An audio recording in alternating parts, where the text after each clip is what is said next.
যে ছেলেটা চায়ের দোকানের এটো কাপ খুঁজছে রাস্তার ধারে, তাকে ডাকুন। তার কানে কানে বলুন, সুজালাং সুফালাং মালায়াজ শীতালাং। হ্যাঁ, বেশ সুন্দর করে বলুন।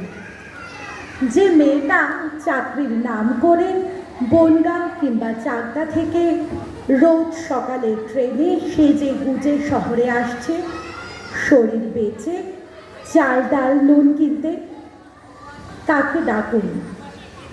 তার কানে কানে সুরেলা কণ্ঠে বলুন, সার্থক জন্ম আমার, জন্মেছি এই দেশে।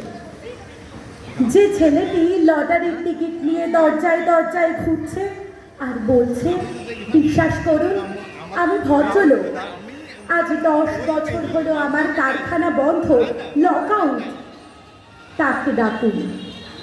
তার কানে কানে বলুন, বলো বলো বলো সবে, শতদিন আবেলু রবে, ভারত আবার জগত সভায় শ্রেষ্ঠ আসন লবে।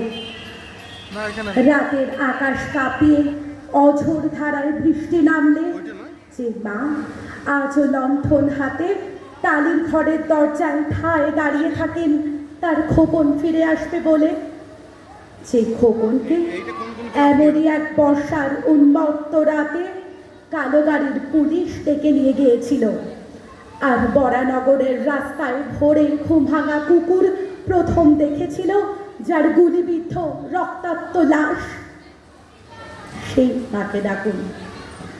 তার কানে কানে বলুন, হাম বুলবুলি হ্যায় ইসকি, ये गुलिस्तान हमारा, सारे जहां से अच्छा हिंदुस्तान हमारा।